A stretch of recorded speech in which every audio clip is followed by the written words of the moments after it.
E aí, meu caro aluno do primeiro ano do ensino médio, hein? Aqui é o professor Almeida e estou de volta para mais uma aula de Química.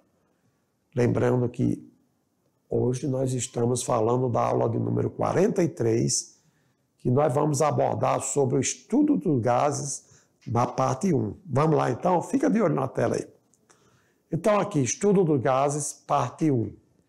Nós vamos abordar sobre as grandezas do estado gasoso, tá bom? E também sobre as propriedades dos gases. Lembrando que nesta aula não abordaremos sobre estado sólido nem estado líquido. Todas as substâncias a serem mencionadas nessa aula encontram-se no estado gasoso, tá? Só para ver bem atenção. E assim, a habilidade para essa aula é exatamente devolver no aluno conhecimento teórico sobre o estudo dos gases. Portanto, olha só, o que entendemos por grandeza do estado gasoso? E quando a gente fala em grandeza, já a gente fala em unidades de medida, o que é? Então, olha assim, com relação às grandezas que usamos para compreender o comportamento das substâncias que se encontram no estado gasoso, nós temos entre essas grandezas a temperatura, a pressão e o volume, tá bom? Então, de antemão, o que nós vamos abordar em relação aos gases nesta aula? Nós vamos relacionar temperatura, pressão e volume. Diante da temperatura, diante da pressão e diante do volume, como se comportarão, então, certos gases, tá certo? Olha aí. Quanto à temperatura, nós temos que a temperatura dos gases, ela mede exatamente a agitação de suas moléculas. Quer dizer, quanto maior a temperatura uma massa gasosa se encontrar, mais agitada ela fica, mais movimento entre as moléculas serão registradas, tá bom? Então, se a temperatura muito baixa, é porque ele está no estado sólido, tal, coisa desse tipo. As moléculas estão muito unidas, mas na fase gasosa elas já estão em movimento. O que acontece com a temperatura é agitar mais ainda essas moléculas, tá certo? Lembrando ainda, conforme eu falei, que quanto maior for a velocidade, maior a temperatura e vice-versa, porque as moléculas estão em constante movimento. Nós dizemos que no estado gasoso, as moléculas estão desorganizadamente. Então, por isso que a temperatura é uma das grandezas muito importante para que aprendamos o comportamento das substâncias da fase gasosa, tá? Na sequência aqui, nós, para medirmos a temperatura, nós utilizamos um aparelho chamado de termômetro, né? Termômetro, principalmente, que tem um bulbo de mercúrio, né? E aí, o aparelho utilizado para medir a temperatura é o termômetro de mercúrio. Lembrando que o termômetro, ele não mede somente a temperatura de substância na fase gasosa. Ele mede a temperatura da substância na fase líquida, ele mede a temperatura na fase sólida e assim sucessivamente. Porém, como nós estamos abordando do comportamento dos gases em relação à temperatura, precisamos acompanhar a evolução dessa agitação das moléculas com o termômetro para saber que temperatura aquele gás se encontra, tá bom? Continuando assim, nós temos que a unidade de temperatura no SI, o que significa SI? Sistema Internacional, não é o Celsius, não é, é exatamente o Kelvin. Então, a unidade que vai medir a temperatura no sistema internacional, no Brasil e em qualquer parte do mundo, nós temos a escala Kelvin, tá? Que também é chamada de escala absoluta. Geralmente em qualquer parte do mundo, por isso que o sistema internacional. E aí, no Brasil, a unidade de temperatura mais usada é exatamente a graus Celsius. Aí, em outros países, pode ser a Fahrenheit, mas a unidade Kelvin, ela é a oficial, a que representa o sistema internacional. E na sequência, afinal de contas, se eu tenho uma temperatura em Celsius e quero transformar em Kelvin e vice-versa, o que acontece? Nós sabemos que se eu tenho na escala Celsius, na unidade Celsius, 0 graus Celsius, isso na unidade, ou seja, Kelvin corresponde a 273. E 373 corresponde quando nós tivermos uma temperatura de 100 graus Celsius. Quer dizer, a água ela congela ou se funde a 0 graus, isto é, ela congela e se funde a 273 Kelvin. E a água, ela vaporiza, ela entra em ebulição a 100 graus Celsius, portanto, corresponde a 373 graus Kelvin, tá bom? Só para a gente relacionar, porque existe outra escala de temperatura, a Fahrenheit, a Rankine, enfim. Mas nós estamos agora relacionando a Kelvin com a Celsius. E isto significa que, para converter uma temperatura que se encontra em graus Kelvin, nós deveremos somar a este valor 273, tá certo? Vamos então agora aprofundar um pouquinho, mas é muito interessante a gente ter essa relação. Lembrando que, olha aí, eu tenho uma temperatura em Kelvin. Qual seria se eu conheço em Celsius? Então, eu pego a temperatura que existe em Celsius, no grau Celsius. Quando eu somar 273, eu chegarei na temperatura em graus Kelvin. Tá joia? E assim sucessivamente. Se eu tiver a temperatura Kelvin e eu precisar de Celsius, aí eu vou subtrair 273. Mas no Brasil trabalhamos com Celsius. Soma-se 273 e chegaremos no valor correspondente à temperatura em Kelvin. Como exemplos, vamos verificar aqui o caso de 3 amostras de gases. Então, existem 3 amostras de gases. A amostra A é uma amostra do gás oxigênio, o qual se encontra na temperatura 37 graus Celsius. Uma amostra B é de gás nitrogênio, que se encontra na temperatura de 62 graus Celsius. Uma amostra C, o gás hidrogênio, que se encontra na temperatura de 87 graus Celsius. Agora, nós temos a temperatura em Celsius, vamos converter essa temperatura para Kelvin, então converter a temperatura acima para Kelvin. Nós vimos o quê? O que vamos fazer? Nós vamos somar 273 a cada temperatura de cada amostra aqui apresentada. Sendo assim, olha só, na amostra de oxigênio, 37 graus Celsius era a temperatura. Para mim obter em Kelvin, eu pego 37 e vou somar com 273, a temperatura correspondente, porém na escala Kelvin, é 310 graus Kelvin. Para o nitrogênio, a temperatura era 62 graus Celsius. E aí, 62 graus Celsius, eu vou somar 273, que vamos chegar então a 335 graus Kelvin. Na amostra C, trata-se do gás hidrogênio, cuja temperatura 87 graus Celsius. Sendo assim, 87 mais 273 igual a 360 graus Kelvin. Ficou claro agora, meu caro aluno, diante dessas 3 amostras? Se você tem a unidade Celsius como temperatura, a escala Celsius, para transformar em Kelvin, soma 273, que você tem a temperatura correspondente, beleza? E assim, vamos olhar agora como é que se comporta os termômetros dessas escalas. Conforme vocês viram, existe as escalas Celsius, existe a escala Fahrenheit, existe a escala Kelvin.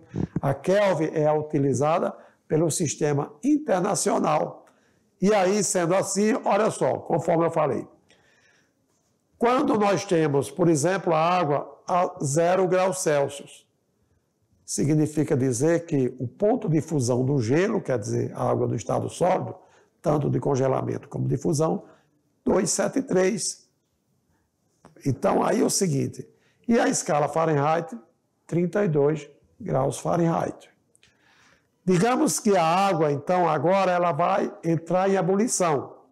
E quando ela entra em ebulição, nós sabemos que ao nível do mar, essa temperatura corresponde a 100 graus Celsius. Que na escala Fahrenheit, ela congelava e se fundia a 32 Fahrenheit, e aqui trata-se de 212 graus Fahrenheit. No entanto, com relação a Kelvin, exatamente 373 graus Kelvin, a água entra em ebulição. O que acontece? 0 graus, 273 Kelvin. 100 graus, 373 Kelvin. Fahrenheit, 32 graus Fahrenheit. E ebulição, 212 graus Fahrenheit. Aqui, só para a gente verificar que existem várias escalas no nosso cotidiano, como trabalhamos com o estudo dos gases, né? E isso internacionalmente, eu vou trabalhar com a temperatura, a unidade de temperatura, sempre em Kelvin. Tudo bem, meu caro? Então, olhando agora, vamos partir para a pressão. O que nós vimos foi sobre a temperatura, né? Temperatura graus Celsius, temperatura Kelvin. E agora, o que significa pressão mesmo, hein? Pressão é uma grandeza física que expressa a força exercida sobre o corpo por unidade de área, né? Então, olha só, nos casos dos gases, nós sabemos que pressão é o resultado da força exercida em conjunto por suas partículas sobre a área do recipiente que contém, ou seja, que ocupa aqueles gases. Então, simplificando, meu caro aluno, olha só, nós temos que a pressão de uma massa gasosa é a força exercida por suas partículas, né? Por suas moléculas, digamos assim, em relação à área do recipiente que ele ocupa.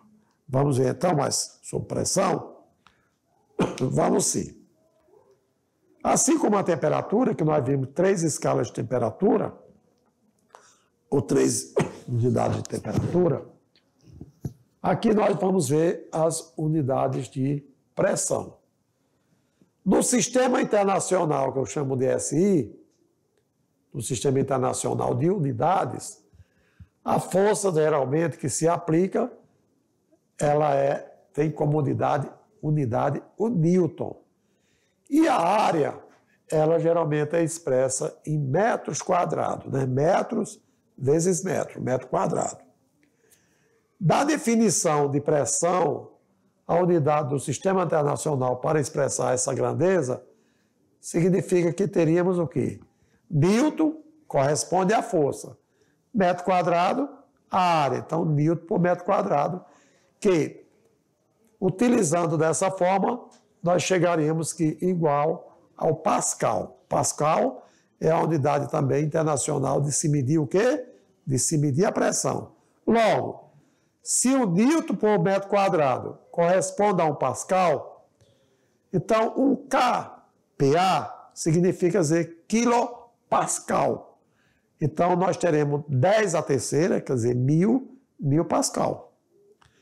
No entanto, agora, trabalhando com a relação atmosfera ATM, milímetro de mercúrio e K pascal, quilopascal, então nós chegaremos à seguinte relação.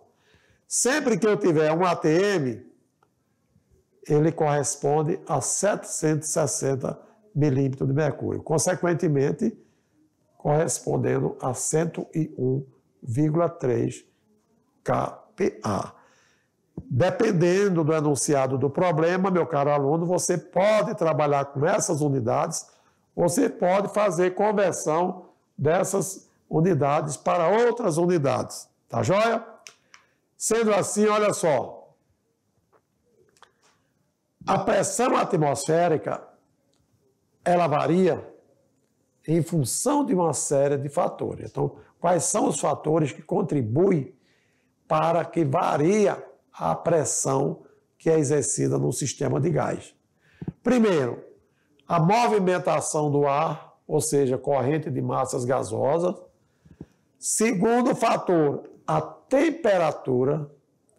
Terceiro fator, a altitude. Então, a pressão atmosférica, ela pode ser alterada dependendo desses fatores que atuem na certa massa gasosa. Lembrando que, quanto maior a quantidade de ar que está sobre um líquido, maior será a sua pressão. E também, em elevadas altitudes, a quantidade de ar sobre a superfície terrestre é bem menor do que ao nível do mar e, por isso, na montanha, a pressão é menor do que na praia. Agora vem um comentário, meu caro aluno. Olha só, com relação à altitude, elevação, tá bom? Então, ao nível do mar, a pressão atmosférica é um ATM, 760 milímetros de mercúrio. À medida que vamos às alturas, vamos elevando a altitude, a pressão atmosférica é a pressão que exerce sobre a superfície da Terra. Então, existe menos massa de ar, portanto, existe menos pressão.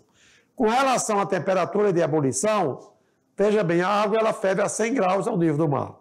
Por quê? Porque ao nível do mar existe uma certa pressão que incide sobre a superfície da água. No entanto, nas montanhas, a pressão atmosférica é sempre menor, então não precisa de tanta temperatura, de tanto aquecimento, para que a água passe para a fase gasosa. Por isso que nas alturas, nas altitudes, a água ferve uma temperatura menor. Por quê? A pressão de vapor existe. O líquido está fazendo uma certa pressão, o vapor está gerando, sendo aquecido, e quer passar para a fase gasosa. E por que ao nível do mar temos que chegar a 100 graus? Porque existe a pressão atmosférica e contrária, que é a pressão externa que atua na superfície da água. No entanto, nas altitudes, a pressão atmosférica sendo menor, facilita a vaporização dos líquidos, portanto, diminuindo a temperatura de ebulição. Tá joia? E vamos agora porque ciência na história. Nós vimos sobre a temperatura, nós vimos sobre pressão. E sabemos que o físico matemático italiano, olha só, físico matemático, então o cara é cientista de verdade. Evangelista Torricelli, que viveu de 1608 a 1647, ele sugeriu que a atmosfera, constituída por gases em constante movimento, é capaz de exercer pressão sobre a superfície terrestre. Ok? Então, olha isso que eu falei com relação à ebulição da água. E para medi-la, inventou um instrumento chamado de barômetro. Ele conseguiu obter a pressão atmosférica pela primeira vez em 1646 por meio do seu barômetro de mercúrio, onde o que ele fez? Ele preencheu um tubo de vidro de 1 metro, quer dizer, de 6 centímetros, com mercúrio e emborcou sobre um recipiente uma vasilha contendo também mercúrio. O que ele observou?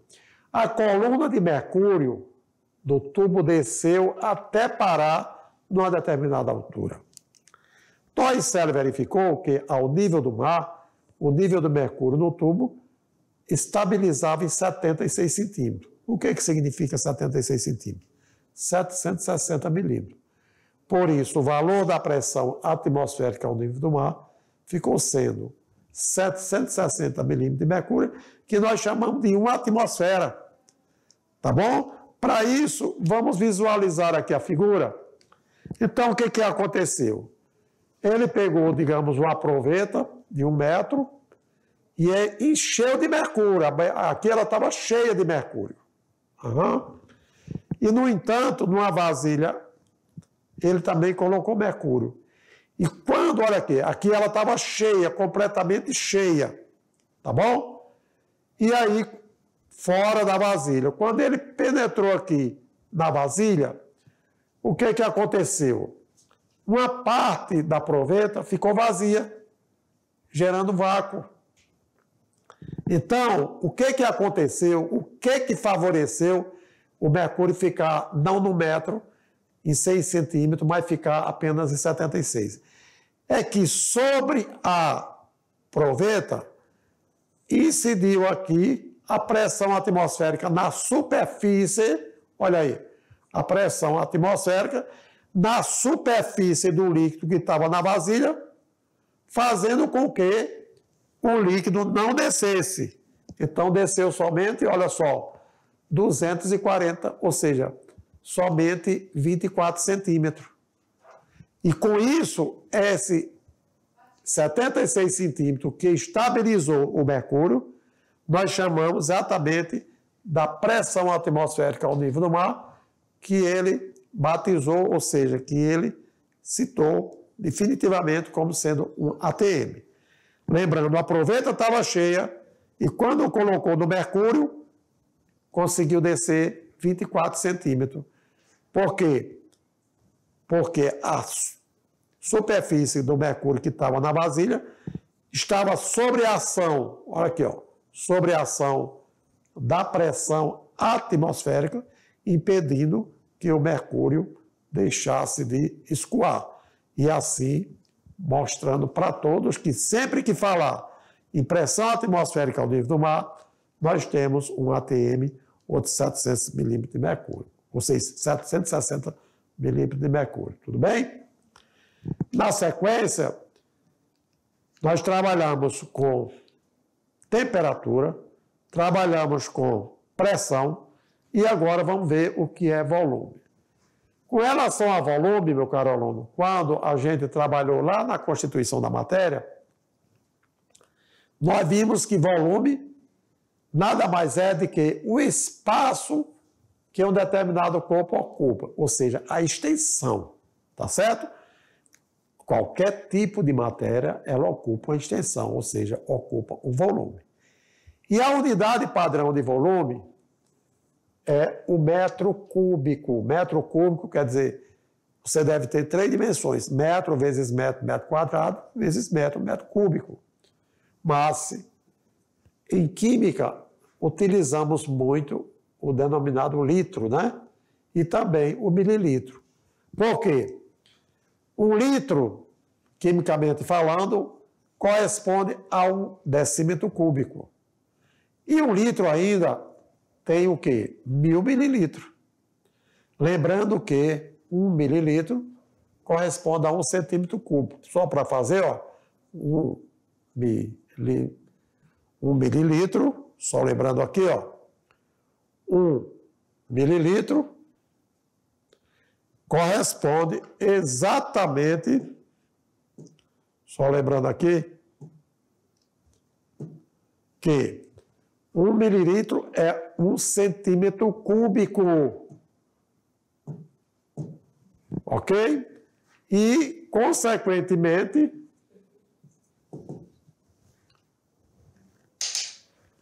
olha só para lembrar a vocês sobre as unidades de volume que nós estamos abordando nesta aula, tá bom? Nós temos que 1 litro corresponde a 1000 mililitros E nós sabemos que 1 litro corresponde a 1 decímetro cúbico. E você pode saber que quando nós temos 1 centímetro cúbico, é a mesma coisa que nós tivéssemos 1 mililitro. Nós estamos trabalhando aqui exatamente as unidades de volume. Como nós estamos trabalhando com gases, nós podemos trabalhar tanto os litros dos gases, como podemos trabalhar tantos mililitros como também decímetro cúbico. Tudo bem? Só para a gente lembrar a importância de conhecermos as unidades de volume. Uma vez conceituado sobre volume, vamos aprender agora algumas propriedades dos gases. O que são propriedades? São variáveis observadas quando se altera o volume. Por exemplo, a densidade. O que é a densidade? A relação sobre massa-volume. A pressão, força sobre área. Viscosidade das substâncias. É a facilidade com que uma substância tende a fluir ou escoar de uma determinada superfície. E, geralmente, isso quando ela se encontra na fase gasosa. No entanto, compressibilidade. Nós sabemos que todos os gases eles são compressíveis. Os líquidos pouco compressíveis e os sólidos não são compressíveis. Quer dizer, quanto mais as moléculas daquela substância estiverem desorganizadas, mais compressíveis é possível de existir nessa matéria. Logo, compressibilidade é a propriedade que a matéria apresenta quando sofre a ação de determinadas forças adequadamente distribuídas, consequentemente tendo o seu volume diminuído. Força sobre área, quer dizer, você tem um balão de aniversário. Você já observou que quando você aperta o balão, aquele tamanho do balão diminui? Não é o tamanho, é o espaço ocupado pelo ar que diminui. Portanto, sobre a ação de uma força, a área diminui. E assim sucessivamente. Logo, observe aqui. Nós temos uma certa massa gasosa que está num recipiente fechado. E aqui tem um êmbolo. Então, quando esse êmbolo ele é pressionado para baixo, o que acontece? O seu volume diminui, porque sofreu uma determinada ação, determinada força. Já a difusão dos gases, o que é difusão? Difusão é um processo que ocorre quando as partículas de um gás tendem a espalharem-se de forma uniforme e em meio às partículas, outros gases formando uma mistura gasosa dentro do próprio recipiente. Então, você tem 2 gases no ambiente, então eles estão se difundindo, tá bom? Essas partículas estão se espalhando e estão se misturando com outros gases. E aí você, em vez de ter só uma substância, você tem várias substâncias. Por quê? Porque os gases se difundem com naturalidade. Um exemplo disso é que existem pessoas, por exemplo, de olfato tão sensível que consegue perceber a aproximação de outra apenas pelo perfume que aquela usa. Falando de pessoas, agora falando, por exemplo, dos cachorros, os gatos. Vocês já observaram que eles têm um poder de observação na presença de outros animais com muito maior distância? Por quê? Porque nós estamos respirando o ar atmosférico e as substâncias que estão presentes no ar levam para o olfato desses seres vivos aquele aroma. E aí, por isso que nós sentimos a aproximação de outras pessoas e os animais, consequentemente, de outros animais também. Expansibilidade é uma propriedade muito característica dos gases, pois se trata de um processo que ocorre quando as partículas do gás estão em constante movimento, ocupando o espaço do recipiente. Então, veja aqui, aquilo que eu falei. Aqui existe uma pessoa que está soprando um balão de aniversário. E quando essa pessoa sopra do balão de aniversário, então verifica o que acontece com o balão. Existe uma expansão do balão. O balão ele é muito pequeno, mas quando você sopra, ele cresce. E isso é que nós chamamos de expansibilidade. Uma vez que nós estamos falando agora sobre as propriedades dos gases, nada melhor do que partiremos agora para um aprender fazendo, que é exatamente sobre o que nós abordamos, temperatura, pressão, volume e as propriedades do gás, que fazemos com que você aumente o seu conhecimento e o seu entendimento nessa aula. Vamos lá então, meu caro aluno? Olha só. O exemplo diz o seguinte: observando o comportamento de um sistema gasoso, podemos afirmar que a pressão de um gás é o resultado das colisões das moléculas com a parede do recipiente. A segunda afirmação, que a energia cinética medida nas moléculas de um gás é diretamente proporcional à temperatura absoluta. Que o volume, pressão e temperatura são chamados variáveis de estado. E a quarta afirmação diz que as moléculas se movimentam sem colidirem com as paredes do recipiente constante. Tá certo? E agora, o que se pede nesse enunciado? Você viu as quatro afirmações. No entanto, será que estão corretas a primeira afirmação? Será que está correta a segunda? Ou a primeira e a segunda, na letra D a segunda, a terceira e a quarta, e na letra E a primeira e a segunda e a terceira. Diante das quatro afirmações, o que se pode observar, meu caro aluno, qual realmente seriam as corretas? Se você assinalou que é a letra E, parabéns, porque, com exceção da 4, todas as afirmativas estão devidamente corretas, tá bom? E lembrando que, olha só, por que a 1, a 2 e a 3 estão corretas? Porque é o seguinte, a 4 ela está correta porque as moléculas colidem com as paredes do recipiente que a contém. E quanto maior for a temperatura, maior é a intensidade dessas colisões, quer dizer, dos choques que as moléculas elas atuam sobre as outras. Então, muito bem observado sobre aquelas afirmações que nós vimos, que vai servir de refletir para questões posteriores, beleza? E aí, vamos agora para outro aprender fazendo.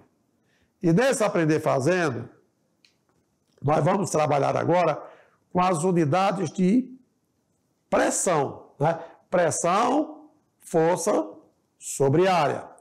E aqui diz o seguinte: expresse a pressão correspondente a 190 milímetros de mercúrio, desde que essa expressão seja em ATM. Nós vimos a experiência de Torricelli, tá certo? O que vocês aprenderam? Que a partir daquele experimento de Torricelli que aconteceu ao nível do mar, nós sabemos que um ATM, que é uma atmosfera, corresponde a 760 milímetros de mercúrio. E aí, com relação ao enunciado desse exemplo 2 agora, está pedindo para expressar a pressão atmosférica em 190 milímetros de mercúrio. Vamos lá então? Então é uma questão que não é uma questão objetiva, mas uma questão descritiva. E para essas respostas, olha só, nós sabemos que ao nível do mar, 760 milímetros de mercúrio corresponde a uma atmosfera. 190 milímetros de mercúrio vai corresponder a X. Portanto, meus caros alunos, sempre que vocês quiserem converter unidades de pressão, então lembre-se, tanto faz você ter 1 atmosfera, como você ter 760 milímetros de mercúrio.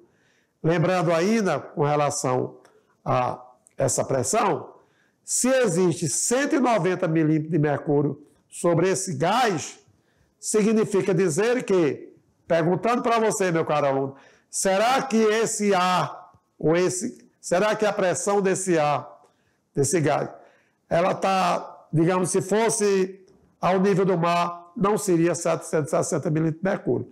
190 é muito menor do que 760, portanto, com certeza, isso estaria acontecendo em uma certa altitude, em uma certa elevação.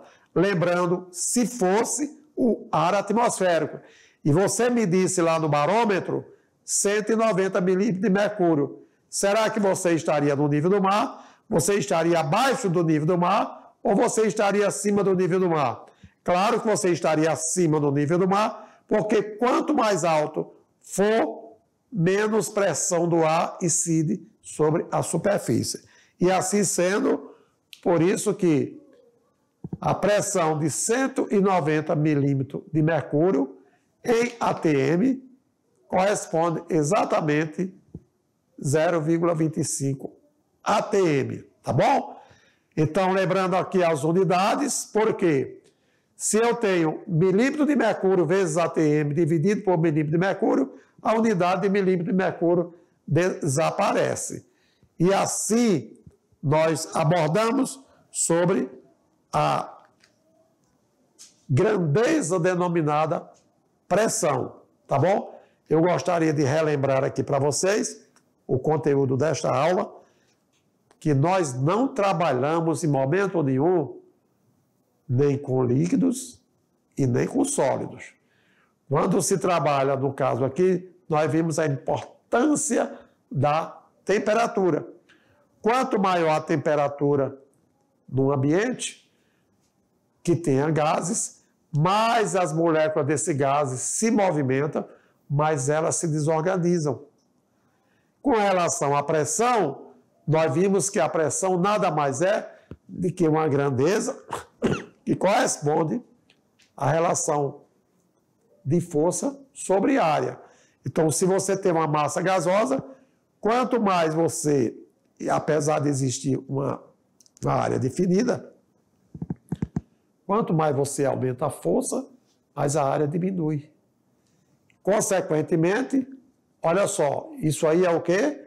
A pressão, você tem uma pressão. E com relação ao volume, não esquecendo, volume e expansão têm significado similar, que é exatamente o espaço que a matéria ocupa. Seja essa matéria no estado líquido, seja essa matéria no estado sólido, ou seja essa matéria no estado gasoso. É matéria? É. Existe? Existe. Tem massa? Tem massa. E ocupa um lugar no espaço. Foi assim que nós aprendemos o conceito de matéria. E ao ocupar um lugar no espaço, ele ocupa uma certa extensão, que esta extensão nada mais é de que volume. E com relação às propriedades dos gases, nós vimos que os gases são extremamente compressíveis, né? Você consegue comprimi-los. Os gases você consegue expandir, tá certo? Como aconteceu com o balão de aniversário. O balãozinho pequenininho, mas quando você soprou esse balão, então houve uma expansão, caracterizando, portanto, a propriedade dos gases. As unidades de temperatura, nós vimos temperatura Celsius e Kelvin. No Sistema Internacional é Kelvin. Então, você tendo um Celsius, você soma 273. Ótimo.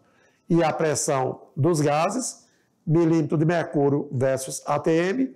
Então, um ATM corresponde exatamente a 760 milímetros de mercúrio. Eu estou fazendo essas retrospectivas porque, na empolgação da explicação do conteúdo, nada melhor do que, no final, a gente fazer aquele comentário que vai fixando cada vez mais na sua memória, beleza?